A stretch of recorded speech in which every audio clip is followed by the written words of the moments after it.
da Rádio Web PJBA, meu nome é Ana Generoso. Hoje você acompanha o primeiro episódio do podcast Pessoas em Foco, produzido pela Secretaria de Gestão de Pessoas, em parceria com a Assessoria de Comunicação.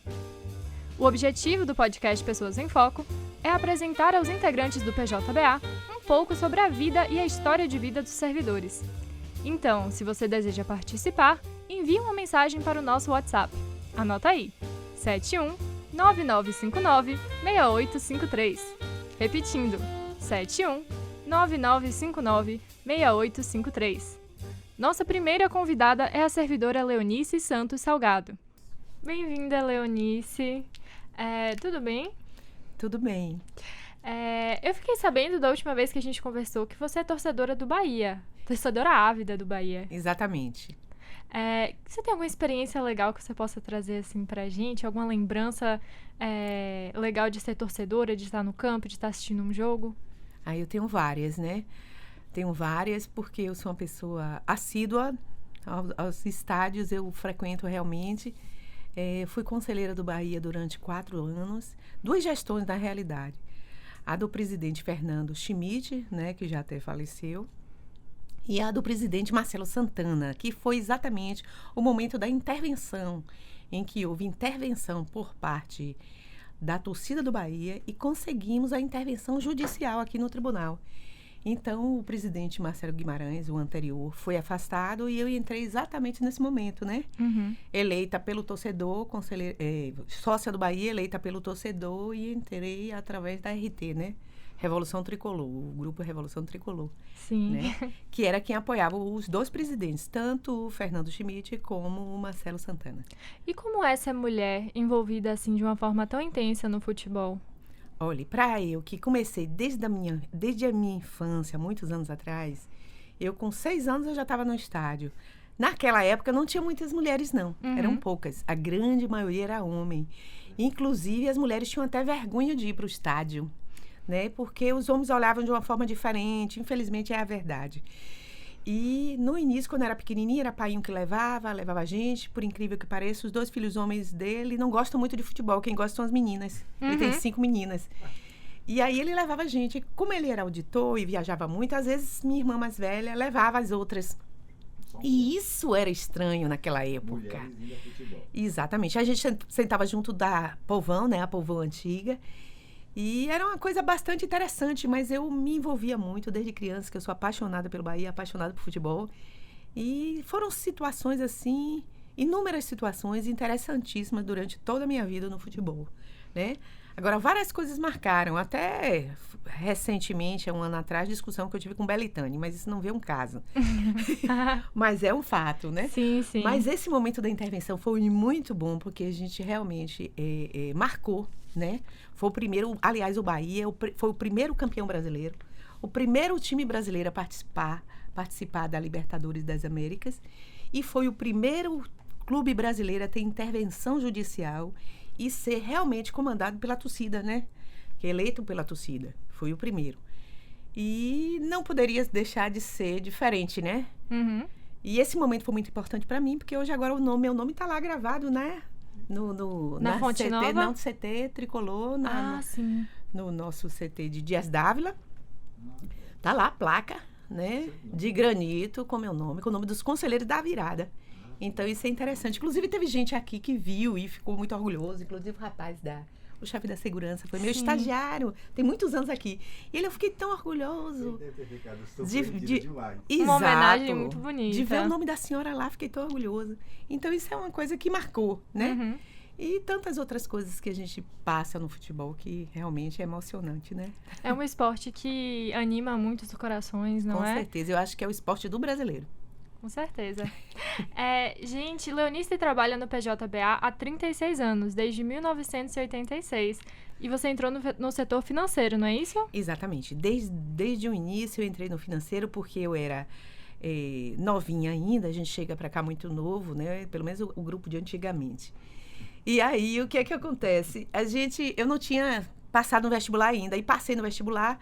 Eu sou graduada inicialmente em matemática, sou graduada em direito também. E aí me colocaram na área financeira por conta disso, né? E eu realmente me adaptei bem, porque eu adoro números né? E fiquei lá dentro muitos anos. Atualmente você é coordenadora de unidades descentralizadas, não é isso? Exatamente. Você tem alguma história interessante, engraçada sobre trabalhar nesse setor? Esse setor é um capítulo por dia. É super interessante, porque esse setor esse setor é um setor que cuida de todas as unidades do interior do estado. Aí vai desde a região metropolitana, Lauro de Freitas, Camaçari, Itaparica, Simões Filho, Dias Dávila, até as últimas comarcas bem do extremo do estado da Bahia, né? Sim. Paulo Afonso lá em cima, né? Glória, aquelas comarcas lá de cima, Chique, Barreira, Luiz Eduardo, Mucuri lá embaixo, né? Então, Nova Viçosa. É um país. Então, a Bahia inteira. Gente, uma coisa interessante de se contar é que eu conheço quase todas, né? Porque não só desse tempo, quando eu estava na DFA mesmo, a gente já viajava. Então, você visitou? Visitei praticamente todas. A gente vai muito fiscalizar com marca, verificar se os processos de despesa pública estão corretos, se a unidade está cuidada, tratada, porque a gente tem que ver se estão pintando, cuidando do jardim, se tem algum problema no fórum. E aí eu pessoalmente conheço a maioria. Eu implantei 70 comarcas no interior. Nossa. Fui a 70 comarcas. E porque tinha um grupo que fazia implantação. E eu era coordenadora, na realidade, desse projeto de descentralização. Porque eu era da FA e fui coordenadora de execução, de contabilidade substituta há muitos anos, de liquidação. E fui diretora financeira de arrecadação, né? Fui a primeira diretora financeira de arrecadação mulher e do quadro permanente do Tribunal de Justiça. Até o momento que eu fui, que foi 2008 a 2010, só tinham assumido esse cargo homens, não existia mulheres, né? E homens, a maioria vindos de banco ou da Secretaria da Fazenda, né?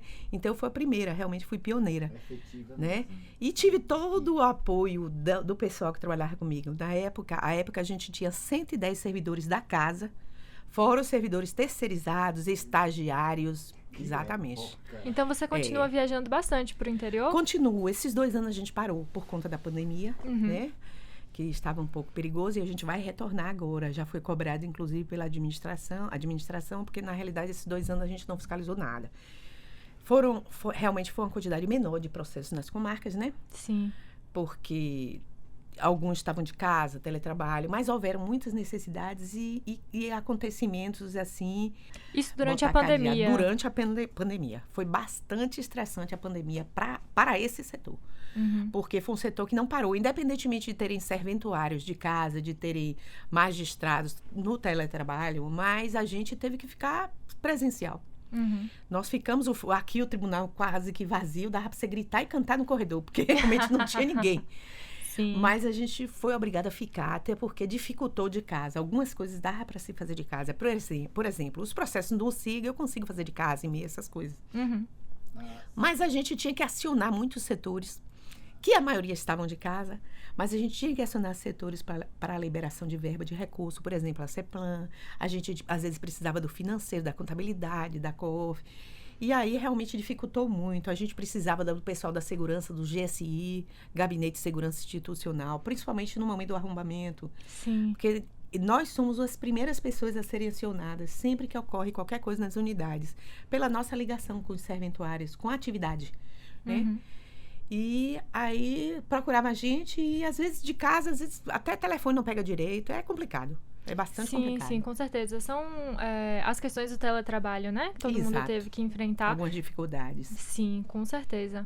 A história do Bahia é outra história do Bahia. Aquela sua insatisfação. Ah, sim. Fala porque um pouquinho. Pronto. Sim. É porque eu falei que eu só era torcedora do Bahia, né? Isso. Eu sou torcedora do Esporte Clube Bahia apenas. Eu não sou torcedora de mais time nenhum. Por exemplo, se jogar... Minha seleção chama-se Esporte Clube Bahia, né? Se jogar o time do Vitória, qualquer time daqui da Bahia, Juazeirense, Jacuipense, eu vou torcer para eles contra outro time. Mas meu time é Esporte Clube Bahia. Agora, com relação à seleção brasileira, eu fiz um comentário aqui que a princípio acharam estranho, né, diferente, que eu não torço para a seleção brasileira. E se jogar com Bahia, eu vou torcer contra a seleção brasileira. Porque antes de ser brasileira, eu sou baiana e soteropolitana. Então, eu tenho isso muito forte no meu sangue, né? A gente tem que ser regionalista. Com certeza. E a minha restrição à seleção brasileira é que é uma seleção extremamente política, né? Que, na realidade, são as forças econômicas que escalam a seleção brasileira, né? E o que a gente vê hoje é o seguinte, que os jogadores só têm talentos, só nascem com talentos quando nascem no Sudeste ou no Sul. Que parece isso, que o pessoal do Centro-Oeste não sabe jogar futebol, do Norte não sabe, do Nordeste não sabe. Então, é uma falta de respeito muito grande. Por conta disso, eu torço contra a seleção brasileira. Quando eu estiver num jogo da seleção, eu tô de folia. Ali, no barzinho, junto do grupo de trabalho. Pulando com a galera. Mas não tô nem aí. Ótimo. É diferente do da minha torcida com Bahia, que eu fico nervosa. Eu não bebo nem água. Sim. Eu não quero, eu fico concentrada no jogo. Quando passa alguém na minha frente, eu fico nervosa, realmente irritada, porque eu não perdi um pedaço do jogo. E mesmo no estádio, né? Você já chegou a acompanhar por rádio de pilha? Já, Jogo? Já. E o que é pior, eu fico nervosa com o rádio. É? Porque o rádio dá uma ênfase ao jogo. Sim, com certeza. Que deixa qualquer um nervoso. Eu prefiro ver o jogo mesmo, né? Mas às vezes a gente é obrigado a ouvir pelo rádio, né? Mas eu fico bastante nervosa mesmo. Como, vou falar uma coisa interessante. Eu já joguei relógio fora lá na Fute Nova sem querer. Na Eu emoção da gesticulando, torcida. Já perdi relógio. Já perdi colar, já quebrei corrente minha. E pra completar, eu já perdi a chave do carro, que foi uma novela aí. Eu perdi a chave do carro na Fonte Nova, era um jogo à noite. Fiquei procurando, começaram a desligar as luzes. Eu chamei o pessoal da Fonte Nova, né, que trabalha, os funcionários, me ajudaram a procurar mais de 1 hora, não conseguiram achar. E fez, a senhora vai ter que ir embora. A sorte que eu encontrei um pessoal amigo meu, porque a chave do carro, minha chave da meu apartamento estava dentro do carro. Meu Deus. Então, deu 1 hora da manhã e realmente eu não poderia ir para casa, né? A sorte que eu encontrei, a gente, como eu frequento há muitos anos, alguns amigos, e me levaram na casa de minha irmã e eu peguei uma chave reserva da mão dela para ir buscar o carro no posto de gasolina. Porque a chave da casa estava dentro do carro. Né? E você chegou a recuperar essa chave? 15 dias depois, eles me ligaram. Encontraram. Eu fiquei nervosa na hora, ansiosa, mas graças a Deus eles encontraram a chave do carro. Delícia. No nosso último papo também, você mencionou como você tem uma ligação muito forte com a sua família, não é? Sim. Seus irmãos, seus pais. Sim. Conta pra gente um pouquinho sobre esses projetos sociais que vocês desenvolveram, né? Pronto. Essa questão da inspiração que eles representam pra ti. Sim. Meus pais, infelizmente, não estão mais nesse mundo, né? Já se foram. E a gente teve um exemplo de vida, 2 exemplos de vida, que foi o Painho, meu paizinho Jair, e minha mãezinha Elza, que foram pessoas, assim, divinas, maravilhosas, iluminadas. Não só criaram 7 filhos com muita dificuldade, todos são graduados, a maioria, eu acho que só tem um que só tem uma graduação. E gostam de estudar, incentivaram muita gente isso aí, tudo que puderam fazer na medida do possível fizeram. E minha mãe tinha de origem um trabalho social muito lindo que ela fazia desde os 16 anos. E ela passou isso não só para nós, filhos, como para os netos, bisnetos, tataranetos, que ela nasceu agora, o primeiro tataraneto, ela não está mais aqui, mas nasceu. Passou com muita força, né? Que era o trabalho social que ela fazia, primeiro com as crianças, que ela era apaixonada por criança, então ela fazia um trabalho com menores carentes. Todo Natal tinha entrega de presentes, que já chegou a mais de 500 presentes, e era do bolso dela, não é ninguém que ajudava. E aí vinham crianças de toda a região, ali onde eles tinham um sítio, nascia aeroporto, e aí vinha do Capelão, Areia Branca, Quingoma, hoje bairros, todos bairros, né? E também São Cristóvão. Então, tem crianças que viram minha mãe, desde criancinha, entregando esses presentes, que os únicos presentes que receberam foram dela. Crianças muito pobres, e ela, no final da entrega de presente, ela sempre tinha várias roupas que ela recolhia com as pessoas, roupas donativas, roupas usadas de criança, de adultos, e ela distribuía tudo isso, ela dava muita coisa. Então, era um movimento, assim, muito forte que ela tinha com relação a esse trabalho dela. E não apenas com as crianças, também com os idosos, porque eu fui criada E é um trabalho que eu também amo. Amo trabalhar com criança, mas principalmente com idoso. Desde a minha infância, né? Desde a minha infância, porque eu ia para a escola de manhã e de tarde a gente ia para o asilo. Inclusive o asilo ali no cemitério de Brotas. Sim. Né? Tem um asilo de idosos, do Jardim da Saudade, de São Pedro, né? Acho que ainda tem. E a gente passava as tardes conversando com os idosos ali, mesmo que não levasse nada, sempre levava alguma coisinha, um bolinho, porque às vezes não pode comer bolo, não pode comer doce, mas conversava há horas, ela levava presentinhos. Então eu fui criada assim, é uma coisa que eu amo, é trabalhar com idoso. Bem como trabalho com os mendigos também, que todo mês a gente dava almoço. Um dia, escolhia pelo menos um dia no mês e dava almoço. E isso nunca foi com recursos de ninguém, sempre foi com o dela. No momento que ela desencarnou, ela foi embora, foi até duas sobrinhas minhas que tiveram a ideia de dar continuidade. A gente estava meio abalada, né? Porque devido à força tanto de Painho como minha mãe, né? Painho foi a pessoa mais humilde que eu conheci na minha vida. Era uma pessoa de uma humildade, de uma simplicidade ímpar. E aí, foi muito forte, né, a perda, primeiro dele e depois dela. E a gente não aceita, é um pedaço da gente, na realidade, pai e mãe, né, gente? Com certeza. Tem uma mensagem muito linda que circula, às vezes, nas redes sociais, com relação à perda de pai e mãe, das pessoas muito chegadas a gente, que a gente considera realmente pai e mãe como se fosse um pedaço nosso. E quando vai embora, nunca mais é a mesma coisa.